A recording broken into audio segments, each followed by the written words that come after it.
Hi there, this is Nicolas from Advantura, and here is a video about the Lada Niva. It's very much a homemade video so that you have a first understanding of the vehicle before the check-in.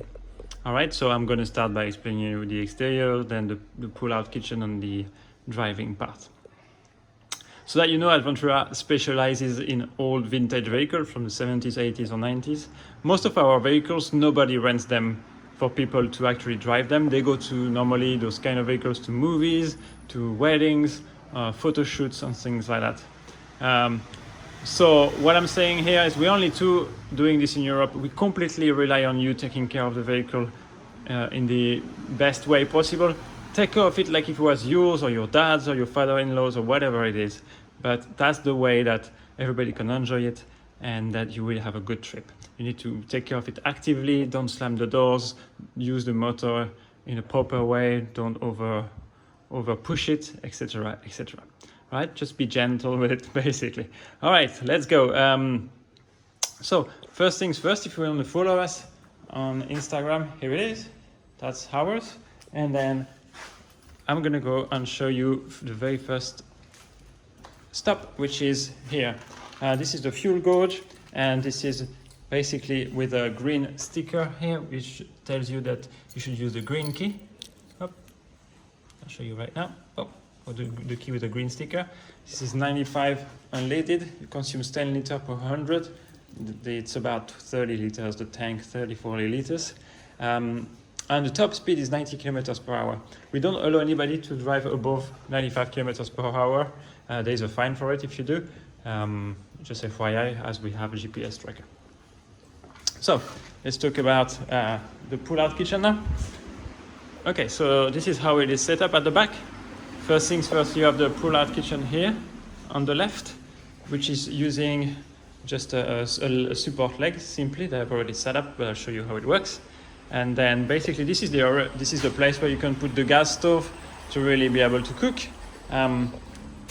You've got here the kitchen utensils. So first you've got a cutting board, and at the bottom you've got the forks, the knives, and so on and so forth. Fantastic. Here inside, that's where you have the coffee, the wine glasses, the bowls, the plates, etc. And on the right, you have the pan, the pots, etc., etc. So everything to cook. And then here you have the fridge, which has a very simple on-off button that you put like this. Fantastic. This is a cooler, it's not really a fridge, so that means that it goes 35 degrees less than the actual temperature. So if it was 40 degrees, for example, you'd be at 5 degrees inside, right? Always put some ice. It's a good idea to just keep things even colder. All right, you can absolutely leave this during the night, no problem. This is made for it. Here you've got the sink and the water. So just to use it, it's very straightforward. There you go. And then the water falls at the bottom, directly on the side. The water is here in that tank here. It's about 10 liters. And if you were to want to put more water because you run out, you use that little tube that we will leave and that cone, and you just put water in it. You can see bottles here. We do have the basics, like coffee, tea, oil that are here in there, toilet paper, tissue, etc., etc. So we do have the basics. This has got a light as well, but first I will show you how to pull that back in, that pull-out kitchen. So I'm gonna take out the leg that I've got here.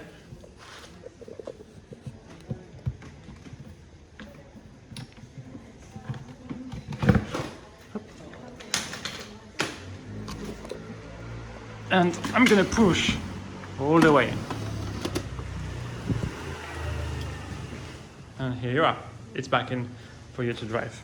So how does this leg work that you see here? So basically, this is to adjust. So you can push it up, as you will see. This goes up. So that's to really lock it.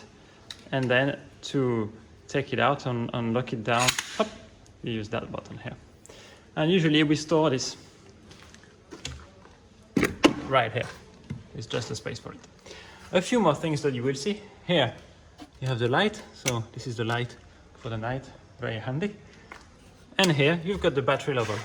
This car has got two batteries, sorry. One for the motor obviously, and one for the fridge and everything that is powering the fridge, powering the light, and also the USB charger here, etc, etc. If you are below 12, that means you are running out of battery. If you are above 12, you're fine. You have, as a rule of thumb, you have 2 days of autonomy if you were to not move at all. After that, then the fridge will stop working, you wouldn't have any light at the back, and you will see that it's below 12 volts. Every time you drive 3 hours, you recharge of autonomy by about 12 hours. So we advise to drive every day or to drive every 2 days so that your battery is good. But you will always be able to monitor anyway through that little screen. One last final thing here is that you've got those bags, which are 2 chairs actually. 1 chair, 2 chair, and at the back, this black one here is also a table, a very small table for 2, but that will allow you to chill out there. Obviously on the top, we have the roof with the tent. Okay, now we're going to talk about the equipment inside before the driving part. So at the back of each seat, you have some extra things to know.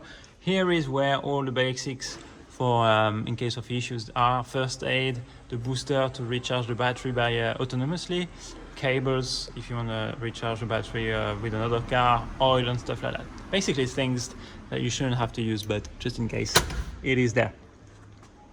We do follow, we have an equipment, so we have the speaker here, Bluetooth speaker. We also provide a LED that I will show you right now. So on the other side of the car, which we are going now, so we're going to go on the passenger side.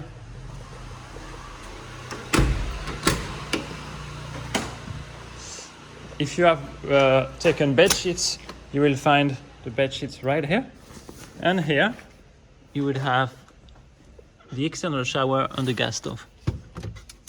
All right, so you will have the cartridges and the gas stove right here in that black box. The external shower is this. There's also a space at the back, on top, to put your luggages and so on and so forth. All right.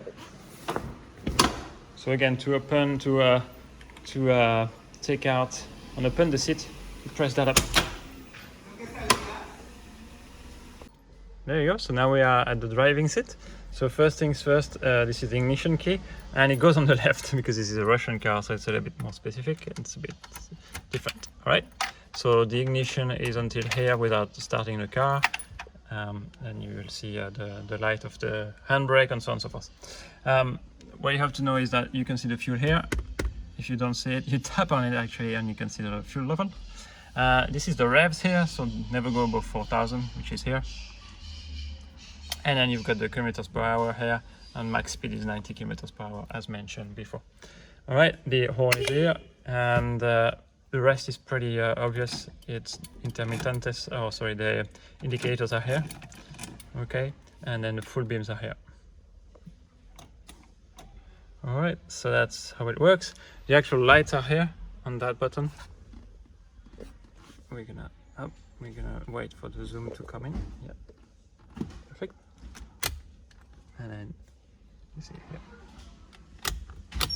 Okay, so if you go to a tunnel, it's not automatic. You have to do it through this button. Okay. Now in terms of gearbox, this is a 5-speed gearbox. You've got 2 other little levels here, but this is clearly you shouldn't touch because this is for 4-wheel drive, and 4-wheel drive is not allowed with this car because it would break down. So basically, just use that one, and this is quite a large gearbox. So what I mean by this is that the first gear is on the left, completely on the left, not straight, on the left. Second, third is straight, fourth and fifth is all the way on the right. So basically, you're going to be at a traffic light and you're going to do this, and you're going to be in third instead of first. So make sure that go on the left to get your first. asking me about reverse. So reverse is here. So it's down, press down. I am giving a little push with my hand, the middle of my hand. A push down and right, and all the way. And that's where the reverse gear is. Perfect. There's a few equipment, so the radio does not work, so we provide a Bluetooth speaker here. We have here on the right there, it's a LED. So that LED allows you to have some lights in the tent upstairs and so on and so forth. Papers are here, and then converters and so on and so forth to be able to charge your different equipments. All right, so how to start the car? It's very straightforward. You can start it live as is literally, but we advise to use that little button here and push it. It's called a starter. And push it up, pull it a little bit so that it helps the start the car. And then we're gonna put now that the key is straight like this, we're gonna turn it right to start the car and accelerate a little bit at the same time. There you go. All set, you're all started. That little button here, I'm gonna push it back in.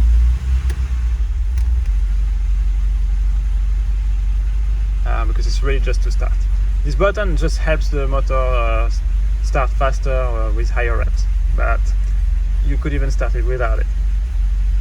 Okay, that's pretty much it in terms of the driving that you have to know, and then the rest we will explain at the check-in. So one or two things that we just thought of that I'm going to mention on top is the hazard light here, the warning hazard light is here. I'm going to put it on now. Up. Up. And the handbrake is here, right there. It's a very classic handbrake. Just press it like this. Okay, and then if the handbrake is on, you can see it by the P letter here that is beeping. When it's not on, then it doesn't show anymore.